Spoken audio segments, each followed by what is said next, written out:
natin sa ating halaman, guys. Ito yung si strawberry ice.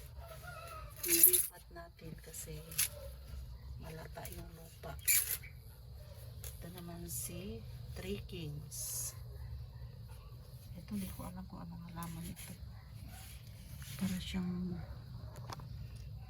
hindi ko alam kung anong halaman ito. Cute. Gumagapang. Ayan.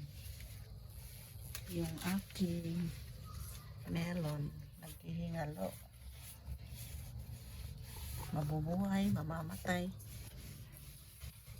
Pag binili dyan, lalong namamatay. Hindi ko alam paano alagaan. Yung garlic marks. Ayan, niripat ko si pink lotion. Si pink lotion. Ito, mali ito. Ayan, ang cute niya. Sige ko na lang katabi. Ayan, si pink lotion.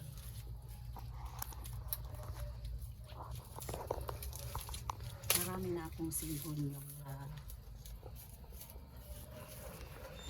collection. Hello, nasira na yung dahon.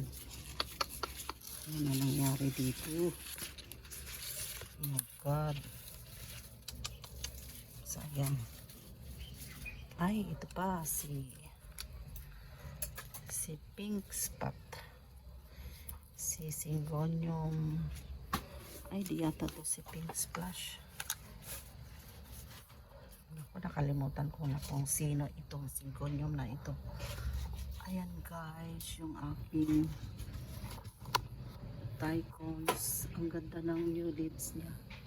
Hindi ko siya mahaharap kasi doon siya nakaharap dahil nasasagi sa pintuan.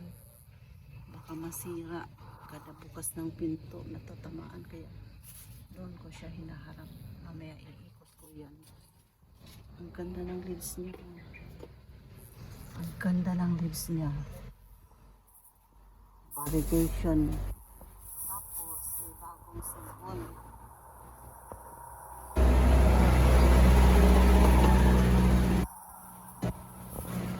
Maingay. Ayan yung bagong singhon. May dadagdag naman na leaves. Sige, magdagdag lang kayo ng magdagdag, ha? Yan ang gusto ko. Hindi yung mamamatay kayo sa sayang kasi ang dahon. Ayan guys, ito si Royal Queen, ito si Strawberry Ice. Ayun, yun sa loob ang aking lindeni. Kumukunti yung dahon niya, hindi ko alam, ayaw niya yata nang nababasa lagi. Dami ko na palang strawberry ice. Ayan si strawberry ice. Yun doon sa loob. Ito si, ewan ko bakit madali ako makalimot nito. Simple lang yan ang mga halaman. Nawawala na yung memory ko sa mga names. Basta ito si Thai. Si variegated Thai plants. Ito yung